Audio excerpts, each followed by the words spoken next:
नमस्कार विद्यार्थी मित्रांनो, आज आपण 10th स्टँडर्डचा मॅथमॅटिक्स सेकंड मधलं फर्स्ट चॅप्टर पाहणार आहोत.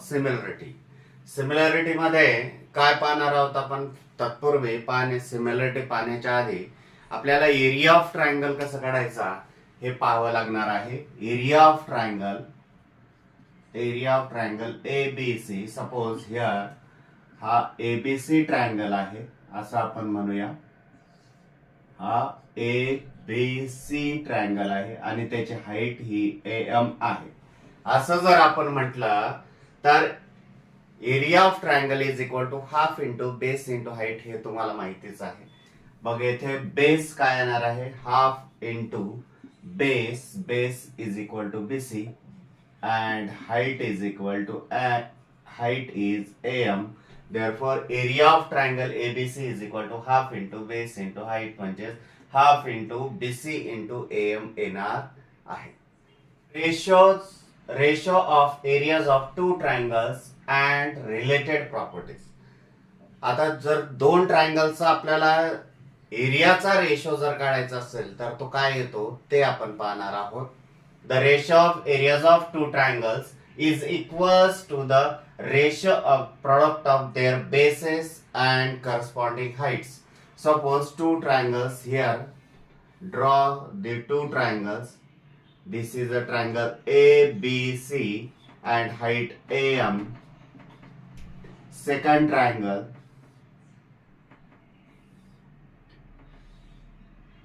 This is a triangle PQR and height PS. हे दोन ट्रायंगल जर असतील आणि त्या दोन ट्रायंगलची करस्पॉन्डिंग हाईट्स, बेस बघा, बेस जर बीसी असेल तर हाईट एम येणार आहे. Here second triangle base BQR and height PS. आपल्याला स्टेटमेंट काय म्हटलेलं आहे? The ratio of the areas of two triangles is equal to the ratio of the product of their bases and corresponding heights. म्हणजे प्रथम काय घ्यायचं आहे? Ratio of areas of two triangles. मग या दोन ट्रायंगलच्या एरियाचा रेशो जर घेतला, area of triangle A B C upon area of triangle P Q R is equal to काय तर ratio of the product of their bases and corresponding heights. म्हणजे बेस आणि हाईट यांचं प्रोडक्ट डिवाइड्स दुसऱ्या ट्रायंगलचा base into height. म्हणजेच काय येणार आहे? कसं प्रूफ होईल ते बघा. तुम्हाला माहितीच आहे area of triangle ABC is equal to काय येत आहे? Half into base into height. Base किती येईल? बीसी आणि हाईट ए एम. नेक्स्ट ट्रायंगलचा एरिया काय येईल? Area of triangle P Q R half into base Q R into height. Height काय येणार आहे? S is equal to half will be cancel. म्हणजेच काय येणार आहे? BC into M upon Q R into S. म्हणजेच area of triangle ABC upon area of triangle PQR is equal to BC into AM upon QR into AS. आता ही काय आहे? म्हणजे पहिल्या ट्रायंगल, देअरफॉर आपण म्हणू शकतो पहिल्या ट्रायंगलला A1 ट्रायंगलचा एरिया A1 म्हटला, दुसऱ्या ट्रायंगलचा एरिया A2 म्हटला, पहिल्या ट्रायंगलचा बेस B1 म्हटला, हाईट H1 म्हटला आणि दुसऱ्या ट्रायंगलचा बेस B2 म्हटला आणि हाईट S2 जर म्हटला तर काय येणार आहे? B1 into H1 divides B2 into H2. म्हणजेच the ratio of areas of two triangles is equal to the ratio of areas of two triangles is equal to the ratio of product of their base and corresponding height. Their base and corresponding height यांचा ratio, प्रोडक्टचा ratio म्हणजेच या दोन ट्रायंगलच्या एरियाचा ratio असणार आहे. लक्षात घ्या. स्टेटमेंट आपलं प्रूफ होतं इथे का the ratio of areas of two triangles is equal to the ratio of product of their bases and corresponding heights. Case first बघूया त्यातले आपण. केस फर्स्ट काय आहे both triangles are of the equal heights. Suppose these two triangles कोणत्या आहेत? ए B C आणि ही height जी आहे ही M आहे असं जर आपण म्हटलं आणि येथे सुद्धा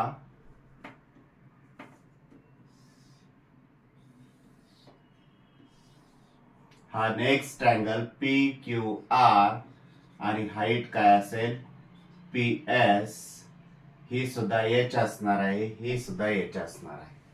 लक्षात घ्या, कारण इथे काय आहे इक्वल हाईट आहे, या दोन्ही हाईट इक्वल आहेत असं आपण जर सपोज केलं तर काय होईल आपल्याला माहिती आहे ratio of areas of two triangles is equal to the ratio of product of their bases and corresponding heights.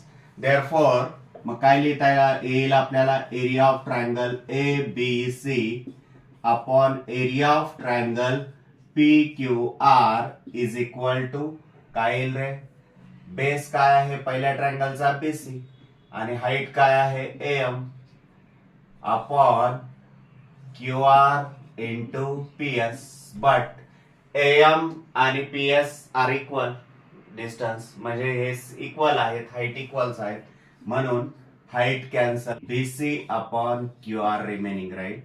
Therefore area of triangle A B C upon area of triangle P Q R is equal to BC upon Q R. म्हणजेच areas of triangles with equal heights, thus areas of triangles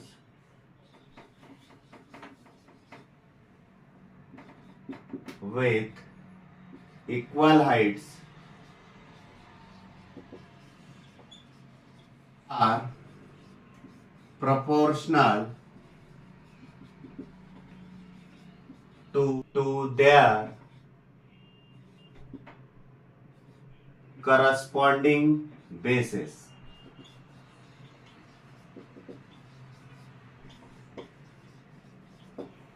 म्हणजे दोन ट्रायंगलचा जर ratio काढायला, एरियाचा ratio जर काढायला लावला तर equal heights असताना त्यांचा रेशो हा बेसेसच्या रेशो एवढा असेल.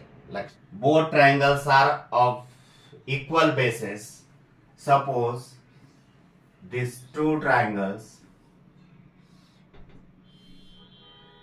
P Q R S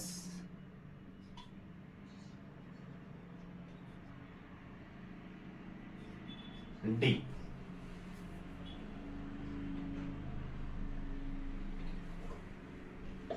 हे दोन ट्रायंगल आहेत कोणते, area of triangle P Q R in triangle P Q R and triangle S R Q.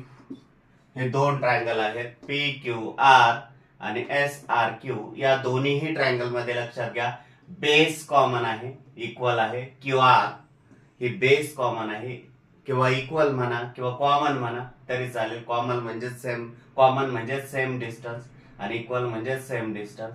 मग जर बेस कॉमन जर असेल तर त्या दोन ट्रायंगलच्या एरियाचा रेशो हा त्यांच्या करस्पॉन्डिंग हाईटच्या रेशो एवढा असणार आहे. म्हणून आपण बघूया, चला पहिल्या ट्रायंगलचा एरिया तुम्हाला माहितीच आहे. Ratio of area of two triangles is equal to the ratio of product of their corresponding bases and heights. मग काय येणार आहे बेस आणि हाईट, बेस क्यू आर पहिल्या ट्रायंगलची into height P D upon S R Q. S R Q या ट्रायंगलचा सुद्धा बेस क्यू आर आहे आणि एस आर ही हाईट आहे. Q R into height S R, Q R will be cancel, is equal to P D upon S R. म्हणजेच आपल्याला इथे लिहिता येईल ratio of areas of two triangles is equal to, जेव्हा base same असतील तेव्हा ratio of corresponding heights म्हणजेच H1 upon S2. areas of triangles with equal bases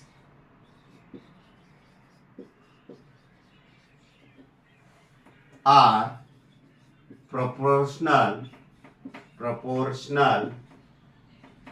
to their corresponding heights. असं आपल्याला म्हणता येईल. जर दोन ट्रायंगल्सचा इक्वल बेस जर असेल तर त्यांच्या एरियाचा रेशो हा त्यांच्या करस्पॉन्डिंग हाईटच्या रेशो एवढा असतो, एवढं लक्षात घ्या.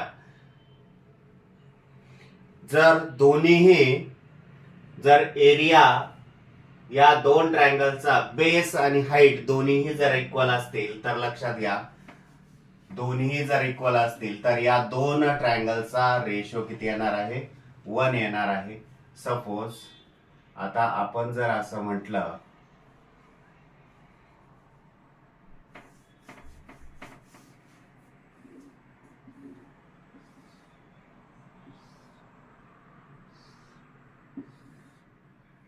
PQRS दोन ट्रायंगल कोणते पकडायचे आहेत आपल्याला?